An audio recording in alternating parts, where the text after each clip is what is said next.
Hello guys, പുതിയൊരു വീഡിയോയിലേക്ക് സ്വാഗതം. ഇന്നത്തെ വീഡിയോ എന്ന് വെച്ചാൽ പ്ലാന്റ്സ് ഇൻ അവർ ഗാർഡൻ, അതാണ് നമ്മൾ ചെയ്യാൻ.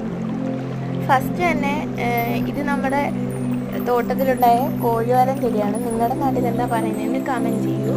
പിന്നെ തുളസി, മുരിങ്ങ പിടിച്ച് വരുന്നതേ ഉള്ളൂ. പിന്നെ ഒരു സ്റ്റാർ ഫ്രൂട്ടും, പിന്നെ ചേമ്പ്, ചീര, പിന്നെ ചില ചെടിയൊക്കെ പുഴു തിന്നുന്നുണ്ട്. ഇത് നെല്ലിയാണ്,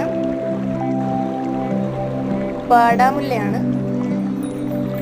ഇതിൻ്റെ തന്നെ കുറേ വെറൈറ്റി നമ്മുടെ ഇവിടെ നിൽപ്പുണ്ട്. അതിൻ്റെ തൊട്ടപ്പുറത്ത് തന്നെ തക്കാളി നിൽപ്പുണ്ട്. പക്ഷെ ഇത് പുഴു വന്ന് തിന്ന് എല്ലാം പോയിക്കൊണ്ടിരിക്കും. പിന്നെ 2 കറിവേപ്പില ഫ്രണ്ടിലുണ്ട്, ഒരെണ്ണം ചെറുതും പിന്നെ കുറച്ച് മീഡിയം. പിന്നെ ഇത് നമ്മുടെ സ്വന്തം കൊടംപുളിയാണ്. ഇത് 6